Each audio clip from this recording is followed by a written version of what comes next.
Bapak, Ibu, Saudara-saudari, adik-adik para sahabat Tuhan Yesus di Paroki Santo Yosef Medari dan di Stasi Santo Thomas Seagan, juga para sahabat Tuhan Yesus dimanapun Anda berada. Berkah dalam, salam semangat, sehat selalu, tetap bahagia, tekun berbuat baik dan senantiasa di dalam berkah Tuhan. Kembali marilah kita belajar ilmu sejati pada hari Kamis tanggal 2 Februari tahun 2023. Bersama dengan gereja kita merayakan pesta Yesus dipersembahkan di Genisah. Marilah kita mengawali belajar ilmu sejati kita dengan berdoa dalam nama Bapa, Putra, dan Roh Kudus. Amin. Allah Bapa yang Maha Kuasa dan Kekal, hari ini Putra Tunggal-Mu yang telah menjadi manusia seperti kami dipersembahkan kepadamu di Genisah. Di hadapan hadirat-Mu yang agung, kami mohon dengan rendah hati, sucikanlah hati dan budi kami, agar kami pun menjadi persembahan yang pantas bagi-Mu, dengan pengantaran Tuhan kami Yesus Kristus, Putra-Mu yang hidup dan berkuasa, bersama Dikau dalam persatuan Roh Kudus, Allah sepanjang segala masa. Amin. Para sahabat Tuhan Yesus terkasih, kita akan belajar ilmu sejati dari Injil Yesus Kristus menurut Lukas bab 2 ayat 22 sampai dengan 40. Ketika genap waktu pentahiran menurut hukum Taurat Musa, Maria dan Yusuf membawa anak Yesus ke Yerusalem untuk menyerahkannya kepada Tuhan. Seperti ada tertulis dalam hukum Tuhan, semua anak laki-laki sulung harus dikuduskan bagi Allah. Juga mereka datang untuk mempersembahkan kurban menurut apa yang difirmankan dalam hukum Tuhan, yaitu sepasang burung tekukur dan 2 ekor anak burung merpati.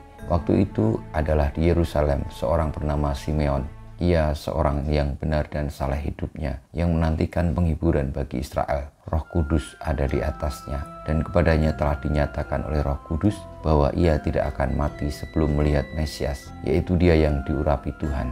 Atas dorongan Roh Kudus, Simeon datang ke bait Allah. Ketika anak Yesus dibawa masuk oleh orang tuanya untuk melakukan kepadanya apa yang ditentukan hukum Taurat, Simeon menyambut anak itu dan menatangnya sambil memuji Allah. Katanya, "Sekarang Tuhan, biarkanlah hamba-Mu ini pergi dalam damai sejahtera, sesuai dengan firman-Mu. Sebab mataku telah melihat keselamatan yang daripada-Mu, yang telah Engkau sediakan di hadapan segala bangsa, yaitu terang yang menjadi pernyataan bagi bangsa-bangsa lain dan menjadi kemuliaan bagi umat-Mu Israel." Yusuf dan Maria amat heran akan segala sesuatu yang dikatakan tentang anak Yesus. Lalu Simeon memberkati mereka dan berkata kepada Maria, ibu anak itu, "Sesungguhnya anak ini ditentukan untuk menjatuhkan atau membangkitkan banyak orang di Israel, dan untuk menjadi suatu tanda yang menimbulkan perbantahan, dan suatu pedang akan menembus jiwamu sendiri, supaya menjadi nyata pikiran hati banyak orang." Ada juga di situ seorang nabi perempuan, anak Fanuel dari suku Asyar, namanya Hana. Ia sudah sangat lanjut umurnya. Sesudah menikah, ia hidup 7 tahun bersama suaminya, dan sekarang ia sudah janda, berumur 84 tahun. Ia tidak pernah meninggalkan bait Allah, dan siang malam beribadah dengan berpuasa dan berdoa. Pada saat anak Yesus dipersembahkan di bait Allah, Hana pun datang ke bait Allah dan bersyukur kepada Allah serta berbicara tentang anak itu kepada semua orang yang menantikan kelepasan untuk Yerusalem. Setelah menyelesaikan semua yang harus dilakukan menurut hukum Tuhan, kembalilah Maria dan Yusuf serta anak Yesus ke kota kediamannya, yaitu Nazaret di Galilea. Anak itu bertambah besar dan menjadi kuat, penuh hikmat dan kasih karunia Allah ada padanya. Demikianlah sabda Tuhan, terpujilah Kristus. Saudara-saudari, Bapak Ibu yang terkasih, Tuhan Yesus dipersembahkan di bait Allah menurut ketentuan dari hukum Taurat yang menjadi keyakinan dari Yosef dan Maria.